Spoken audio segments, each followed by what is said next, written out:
Okay folks, outfit of the day time. Unfortunately my mirror is like on the floor, so if I stand up you can't really see my outfit. So I'm gonna do like a little bit at a time. I have got some, oh, how am I meant to, okay. So I've got some lipstick on, which is from the Wilkinson's range called Essence. And I can't remember what shade it is, but like it's a really nice sort of purpley, I don't know, subtle kind of purple I think. And then my jumper, I've gone for like a bit of a comfy outfit obviously because the train ride's about 3 hours. My jumper is from Primark and it's got a zip up the back. See if I can show you. Hang on.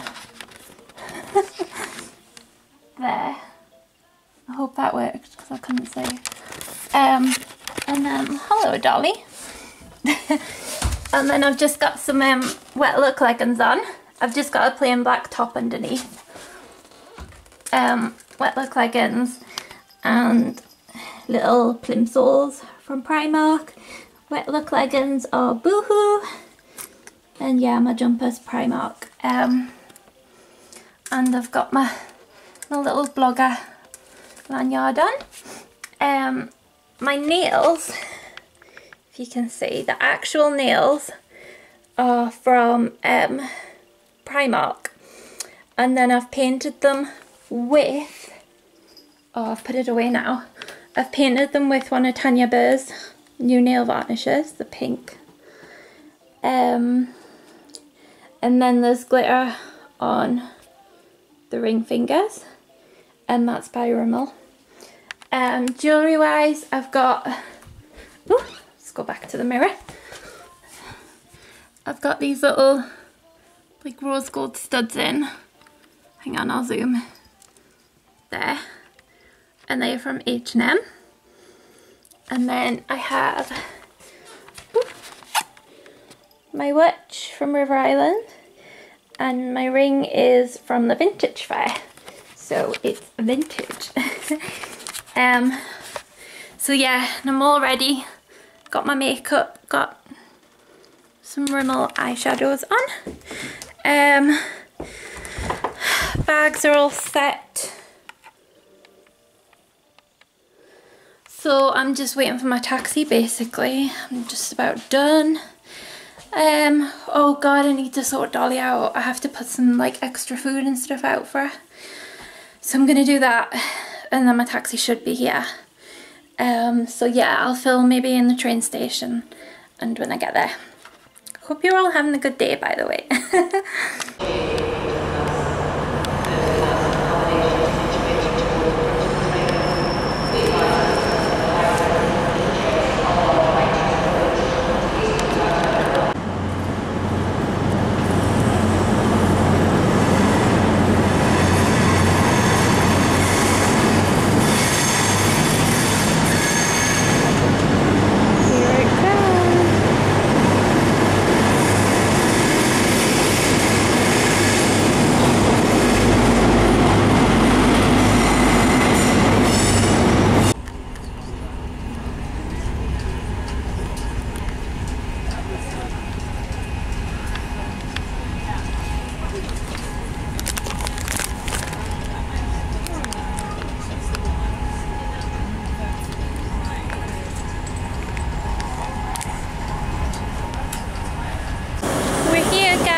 Okay guys, so we've just left King's Cross and check out Barclays Bank.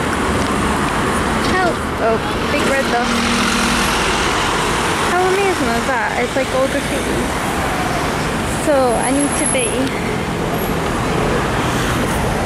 crossing and then over there is my hotel. Okay guys, we found our hotel. Well I say wait, it's like made new lot. Along here. Nice buildings. Here we are, the Melville I'll show you the rooms once I get in. Check out reception, guys.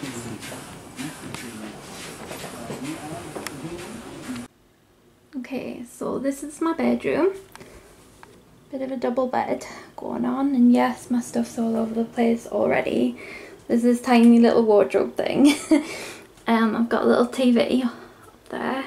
I like it when the TVs are like up above the beds, because that's how I'd like have it at home, so I like that. I love this. This window is like my favourite feature, and I know that sounds crazy, but look outside. Ooh. That's King's Cross down there, that massive with the clock face. And then there's like loads of gardens. And yeah, it's like, I like it even though it's like rooftops and stuff. I think it's nice, like, oh, you can see people in the gardens. Oh, my mum would love this, she loves being nosy. So that's out my window. Nice little garden. This would be quite nice actually, to just like sit on the window ledge or something, or even just not on the edge of the wall, I guess, but maybe like down. That would be nice. And then shut that because it's really hot and I don't want the sun getting in. Little table area, coffee, blah blah blah. Yes, my meds are there. There's a mirror here. Hi. In the mirror here. Hi.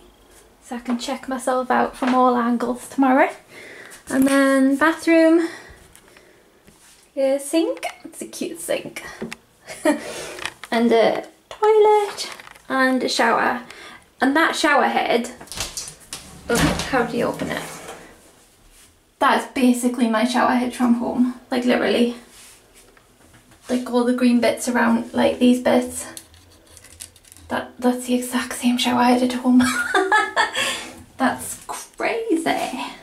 So I was just emptying my bag and, oh no, I can't shut it. Okay. Emptying my bag and I found this little ring in it, and my mum got me it ages ago, and I just haven't known where it went, so I'm really chuffed I've got that. I think that's a sign like my mum's with me now, and I'm happy there's like 2 massive towels, because I like to have a towel around me and then a towel for my hair, and I got this big map of like where I am and where I can. I'll just show you guys. So we are way up here. Where is it? I found it before. King's Cross, here. Oh wait, where are you on the camera? Argyle Square. Here. That's where we are. And then Oxford Street is way down here. I think it's like, it would be walking distance, I guess. Well, yeah, it is, because I'm kind of near where I stayed with my mum once, and they said it was like a mile to Oxford Street, and we walked it, no bother. But I don't really have Oxford Street budget, so what I'm thinking of doing is going back down to King's Cross, going in their shops. They've got like an Accessorize, Paper Chase, somewhere else I wanted to look in. It looked like, go back down there, yeah, and pick up snacks and stuff, maybe some magazines, and then I'm going to get tea from McDonald's, which is also just down the road, so it's perfect.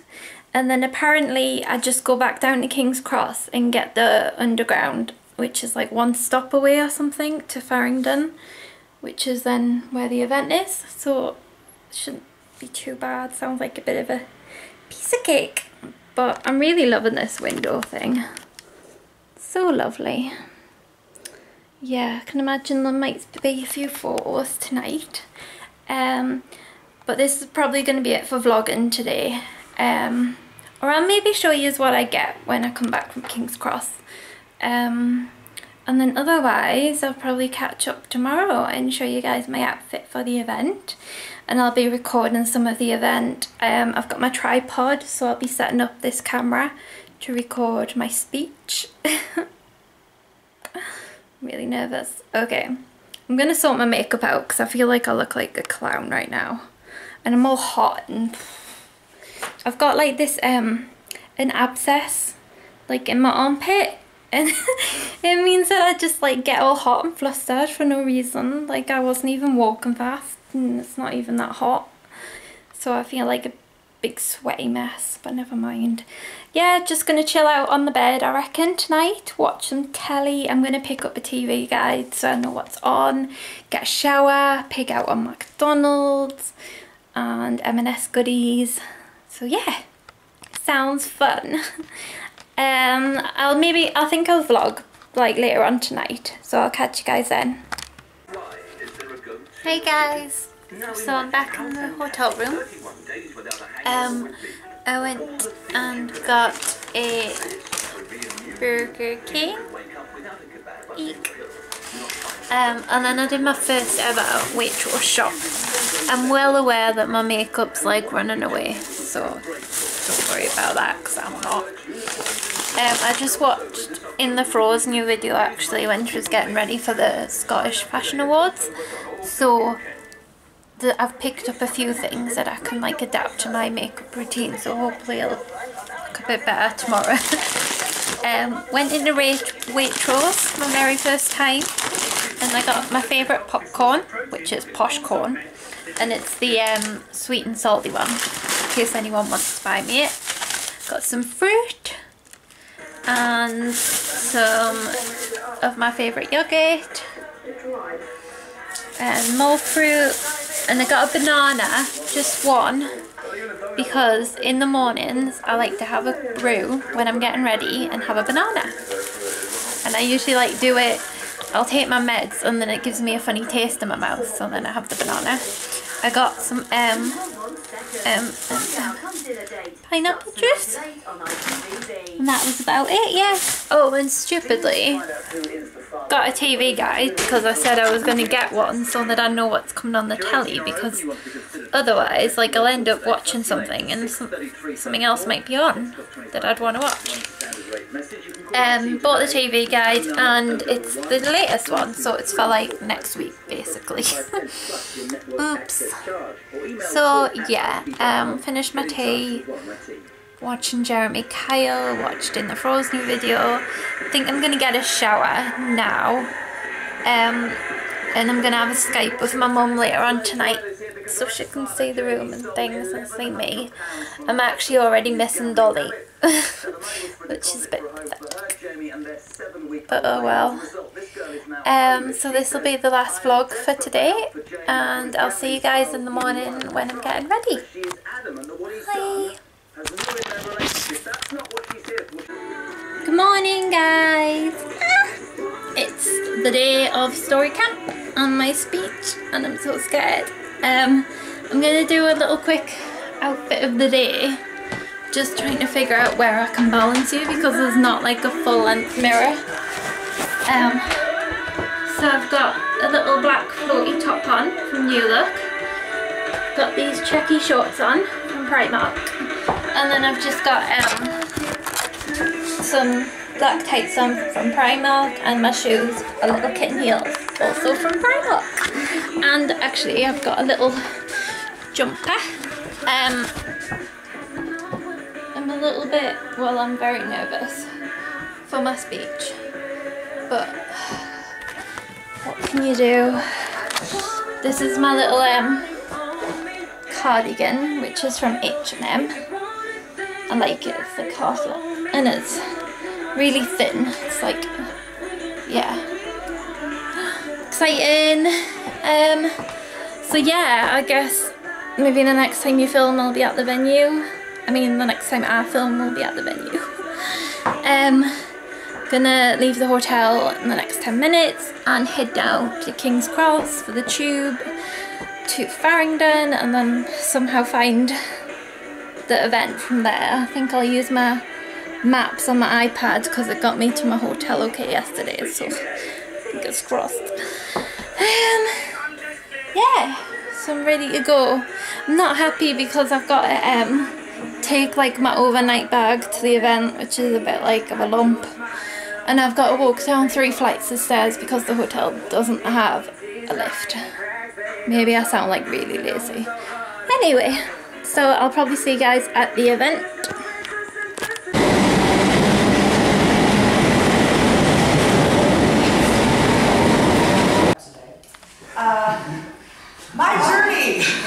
My journey with mental health started over 11 years ago, where I was diagnosed as bipolar.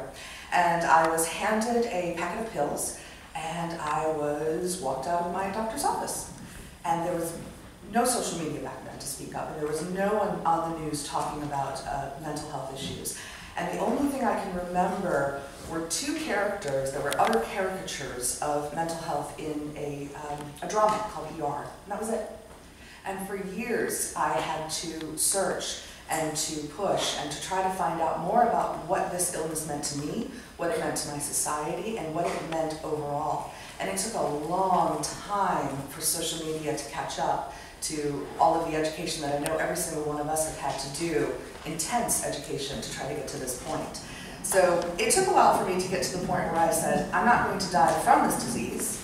I might die with it, but I'm not going to die from it. And I'm not bipolar. I'm a person who happens to have bipolar disorder. And when I reached that moment, that's when I started educating and advocating for others.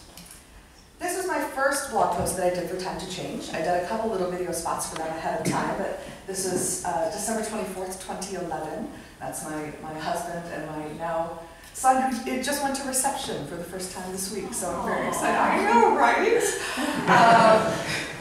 Since I've done this blog post, I've done numerous blog posts for Time to Change. I've been a cartoon in one of their YouTube videos.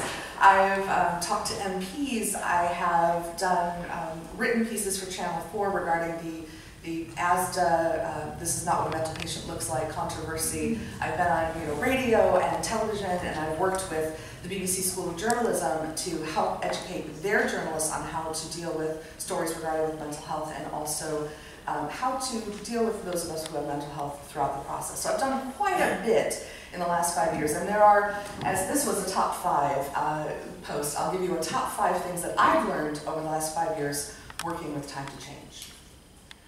You are the very best person in the world to tell your story. Also, Lego, please don't sue me. I did put a copyright notice in the bottom. Time to Change is never looking for someone who is a professional. They're not looking for you to know every single thing about a disorder. They're not looking for you to know every single thing about the medical industry. They are looking for you because you are the very best person to tell your lived experience. And that is what Time to Change wants. They want you to tell your story, because you are amazing at it, and you are the very best person in the world to do this. The next thing I learned, your story does not have to be a blockbuster to be riveting. I have what I call the equation of success. If N is the number of times that you fall down, N plus 1 should be the number of times that you get up. I'm not interested in a blockbuster. I'm not interested in explosions. I'm not interested in anything that I can see on the silver screen. What grabs me about a story of lived experience is when there is a failure and you push through, when you are scared and you push through, when you need help and you ask for it. These are the things that I love about Time to Change volunteers, because they are so open about their lives. So if you think to yourself, if you're in this room and you think, well, I don't really have an interesting story that can grab everybody. The fact that you are here tells me that you have an amazing story that I'm going to love to get to know. Every time you speak out loud, someone is affected. There's, I always keep starfish around me, because I remember this story of the little boy who was walking along the shore that had all of the stranded starfish. And just as he would approach them, he would pick one up and throw it in. And his father came up to him and said, "What are you doing? There are hundreds of starfish. You're never going to make a difference." And he picked a starfish up and he looked at his father, threw it in the water, and he said, "I made a difference to that one." I'm not asking that you go viral with your story. It's great if you do. It's great if your story gets told to millions of people.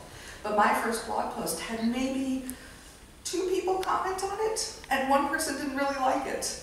But the 1 person who did, I know I reached them. And I know that something changed in them that day. And that's why I speak out loud. Not so that everyone will hear me, but so that the person who needs to will hear me. Your knowledge leads to all of our power.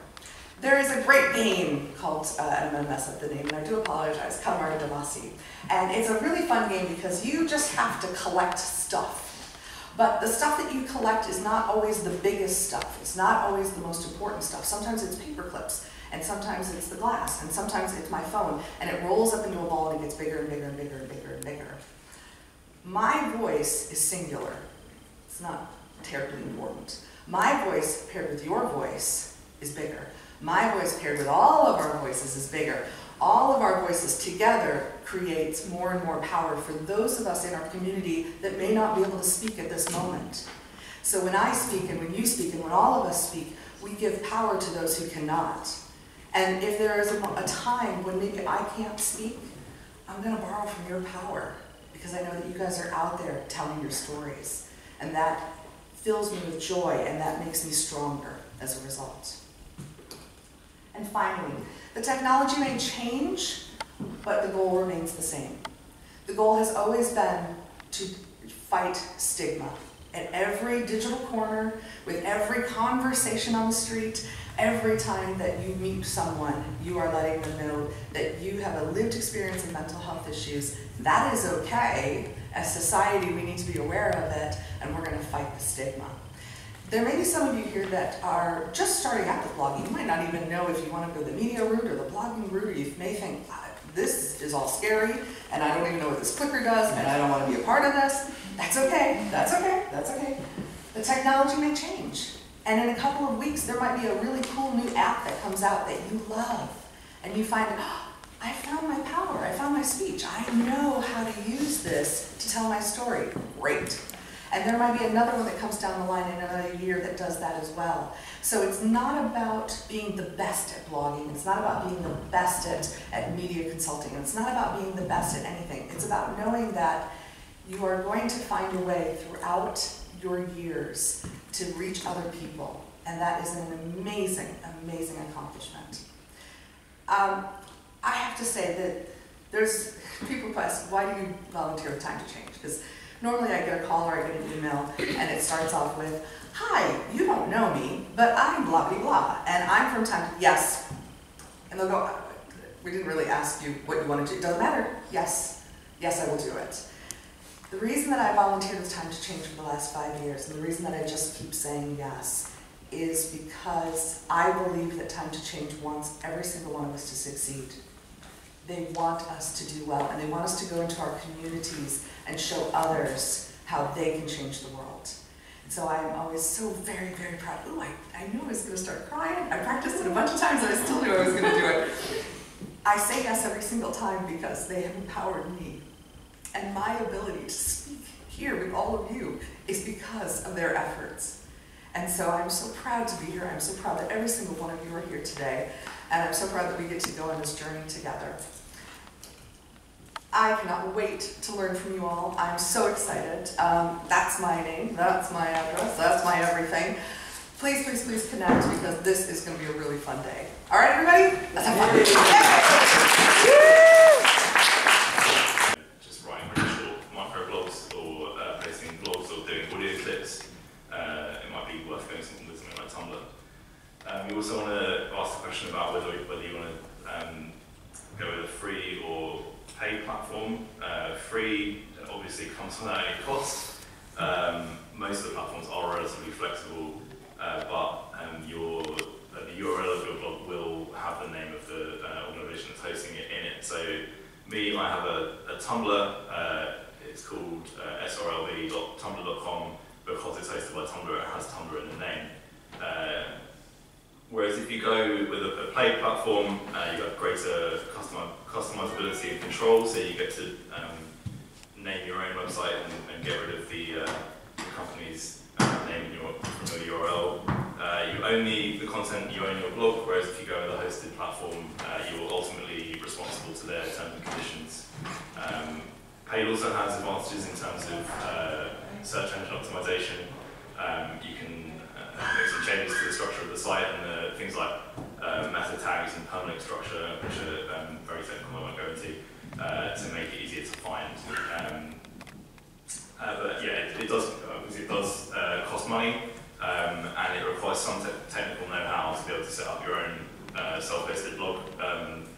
There are guides available to do so. So if you're just starting out, it's probably worth staying with a free platform at the beginning, and if you're having some success, and if you're publishing regular blogs, people are reading them, you can think about going with a paid platform, because you don't want to shell out money and then find you don't have time to write your blog, and then you're stuck with the cost of not getting any of the benefits. And there are some examples of free platforms that you can check out, and some paid ones there. So I'm going to talk next about driving traffic to your blog using online methods and social media. There are a number of ways you can use to drive traffic to your blog, and obviously it's designed to be read, so its impact will be greater if you're encouraging people to read it. One way is just simply to use your email address book. If you've got friends who you think would benefit from your blog, you can send it directly to them. You can post it on your own Facebook feed if you're happy to be associated with it. Obviously some people write blogs anonymously, so email and Facebook might not be the best for that. But if you're happy to put your name to it, it's a good way of getting word out. Twitter's a really good way of doing it, and again, Twitter, you can set up an anonymous feed for your blog, so you don't have to put your name to it. A really good way to kind of establish yourself on Twitter is to follow and interact with similar people, so you'll be able to find kind of other mental health bloggers and activists on Twitter, kind of follow them and talk, favourite and retweet their content, and you'll kind of develop a bit of a following through that. And once you've gained. And the first one is really speaking from the heart. There's a difference between fact and kind of emotion and feelings. And often in filmmaking, when we're doing interviews with people, we will ask them, how do you feel about this? Can you give me an emotion? Can you describe to me how you're feeling? It's heart-to-heart communication. That's what's going to make the difference. People don't really want to know about the detail of, I went to the doctor, and then he said this, and then he gave me that, and then I went there, and then I got the bus, and then it's fine to tell that story, but how did you feel when the doctor did that? How did you feel when you had to then get on the bus? That's what's really going to make an interesting vlog. Yeah, I used to script my vlogs, and it felt really, watching them now, the ones that I scripted, it feels really like wooden. So now I just prefer to kind of think about a subject I want to talk about, and then just go and do it really. Don't actually think too much about it. At first, it does feel really strange, really strange actually. But you build confidence and you just get better really with practice. And it's also about being open and honest about your feelings, as it says there. Because, and there is a line with this, and you do need to think about that, what you want to say and what you don't want to say. But if you're speaking openly and honestly about something that's happened to you, it makes a massive difference. Sometimes people will have a tendency to sort of tell a story that's about someone that they know. Or say, so my mum keeps doing this, and then she went there, and then she did this. And that's fine, but it's kind of second-hand information. People want to know what happened to you, about your own feelings. And there's a massive stigma, that's why we're all here. You guys are all time to change supporters. There's a massive stigma around mental illness, and of course the whole point is to get people talking and to get more of this out there. So if you're able to do it, fantastic. But obviously, bear in mind where you're comfortable going, what you want to say and what you don't want to say. Yeah, I kind of find it easier now to talk to the camera than I do to my psychiatrist or therapist. What isn't good, but it's good practice actually for going to talk to someone about your mental health.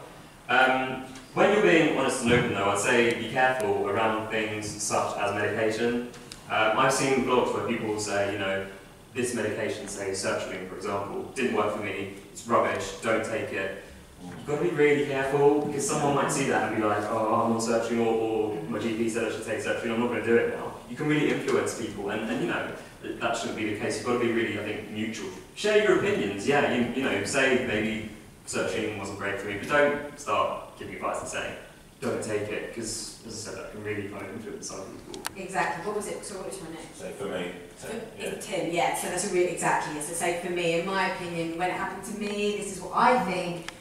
because actually in that last one, he is kind of advising quite a lot, which is okay, but yeah, I think you do need to be a little bit careful about sort of giving advice. It's fine, absolutely fine to have your own opinion on things, but it has to kind of come from you, because otherwise, especially around medication, and we all know that's the minefield area, and it's so different for everybody. Everyone's experience of mental illness is totally different. So yeah, keep it rooted in yourself. Bye. Hello. I was going to say that about the second vlog. Like, it was funny, but it kind of annoyed me. I felt like he was telling me what to do, and I was like, I don't know what to do. Like, Yeah, exactly. If I want to go a bit drunk, I'll get drunk. Don't use your advice. Yeah, like, I don't know, those kind of vlogs where people tell you, and Yeah. it's okay, there is a line there between advice and opinion, and I think I prefer watching something where someone was like, this happened to me, my experience, rather than don't try this, don't do that. Totally, I find exactly. that really unhelpful. Yeah, and because we know really a vlog is a communication link between two people in some ways, because a lot of what's interesting in a lot of these is they're talking to, they're talking to you and they're looking at you, which I think is a really good technique. But yeah, you're right, and when we have a conversation with a friend and we're kind of talking about how we feel, the last thing you want is someone kind of going, you should do that, you should do that. No one wants that. If they then talk about their own experience of something, oh okay, maybe I might do that. which is a different thing. And on that note as well, did you have I was just going to say, actually, yeah, you'll notice if you start blogging, people will do that in your, if you have comments, if you choose to accept comments, people will do that in comments. People have said to me, don't be on antipsychotics don't work, try this, try that. You've got to take it with a pinch of salt, yeah. People, it's nice that people want to give advice, but some people can be actually quite pushy. Yeah. So, you've got to be careful. Yeah.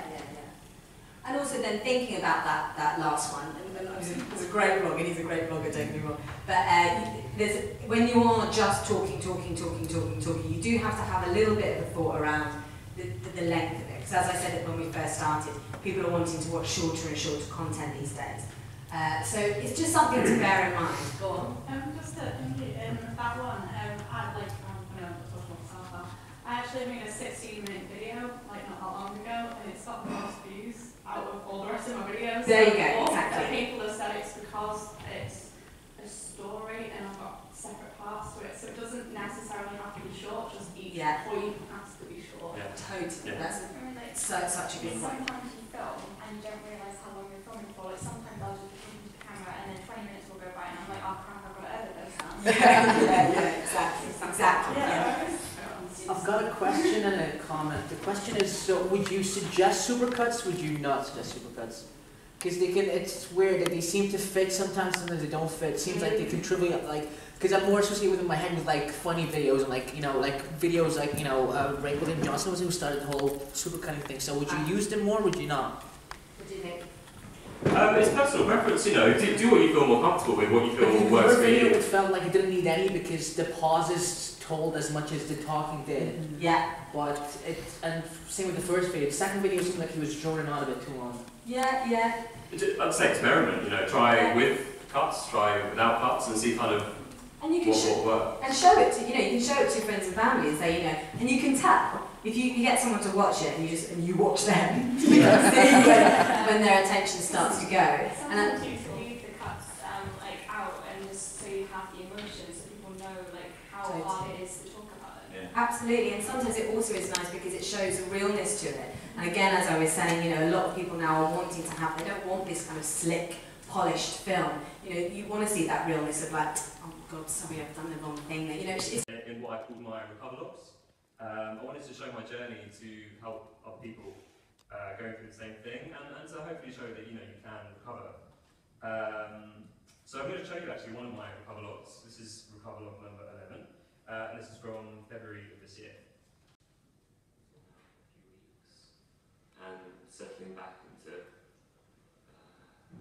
normality. And my mood has improved a bit. There's not so many suicidal, well, actually in the past few days, no suicidal thoughts or feelings, which is great. Still got a long way to go, but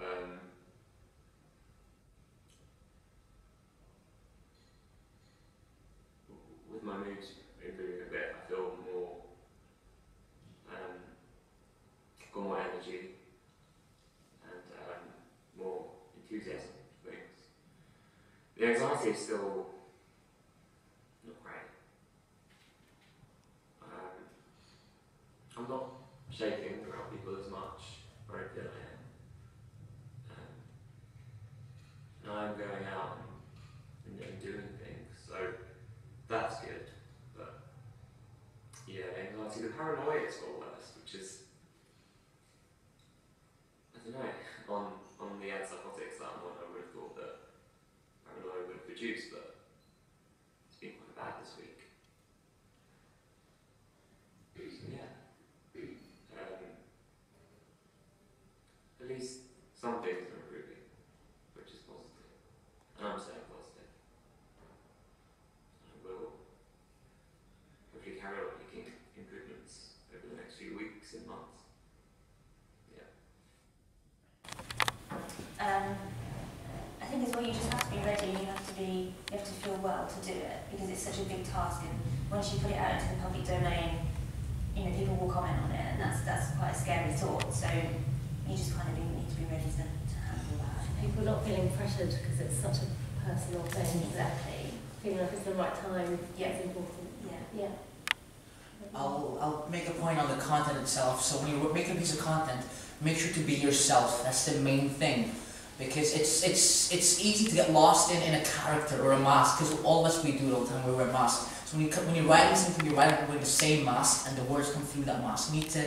The way I do it, I focus. I imagine a person in front of me, and I talk to them completely unabashed. So I let go of all of my emotions, and I just. So for example, you broke up with somebody and you go, they've left, you go, I wish I told her this or that or whatever. But I imagine that that's the moment where I should have, and I just do it to a piece of paper, and it tends to just like flows through. Yeah, you. You're going to be great. He's going to do some closing remarks for us and just reflecting on the day. And then we'll do a little bit of follow-up, just a quick bit of follow-up, and we'll give out a few things. And then we'll be about there. So welcome, Amy.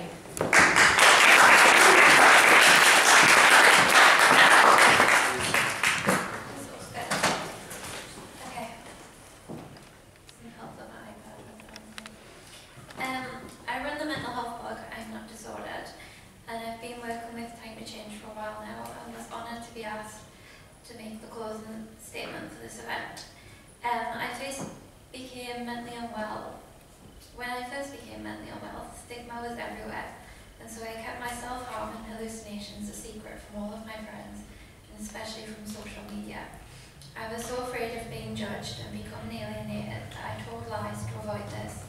When I was sent to hospital 200 miles from home, I realised that I had to tell people what I'd been going through in secret for the past 3 years. I posted a status on Facebook telling everyone how the mental health stigma had caused my secrecy, and that I was now so poorly it could no longer be hidden. I warned everyone that any negative comments would be reported, and was completely speechless when the status received over 50 likes and more than 30 positive comments. I actually felt bad for doubting the kindness of my friends, and from that moment I've hidden nothing. I began blogging to document my journey through my trauma therapy. And initially there were elements that I was hesitant to disclose. I slowly became more confident, and I learned that a lack of education and knowledge in mental health is one of the leading causes of the stigma surrounding it. At the time, I was the only mental health blogger to be blogging as an inpatient, and I think this gave my blog an edge and caused its popularity with now over 100,000 followers. This has presented me with many amazing opportunities, especially in more widely publicising my experiences through newspapers, radios and magazines. To have just one comment saying I'd encourage someone else to speak up made disclosing my personal elements completely worth it. Needless to say that Time to Change's mission with this event is something I greatly support. I regularly receive comments from my readers telling me how refreshing it is to have such an honest account of mental health and my eventual recovery. And I've even had people admit what a difference my blog has made to their views of mental health. I'd encourage anyone with more information, I'd encourage anyone with a story of mental ill health to tell as much as they are comfortable disclosing. I believe that with more information and through the publicity of personal experiences, we can do about it in minimising the mental health stigma. I've enjoyed speaking with most of you and hearing your opinions of the day, with most of you shedding a tear at Shia's opening speech, and lots of you feeling inspired to look into audio methods of storytelling after Jude's talk. During the blog workshop, I was sceptical that as an experienced blogger I'd learn anything, but I found the analytics and technical side from Steph very interesting. Those who were in Media One told me how it was useful and practical in learning how the Time to Change media team work. In the blogging workshop, I most enjoyed hearing from Johnny Benjamin and his tips. It was a good example of what this event is promoting, that lived experience is the greatest way to publicise mental health. Finally, I'd like to ask everyone to give a round of applause to all of the Time to Change staff who have made this inspirational event possible.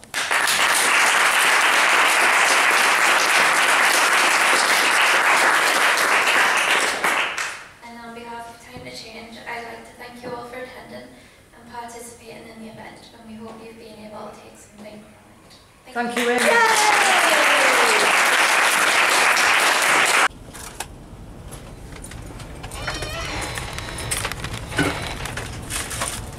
Going home.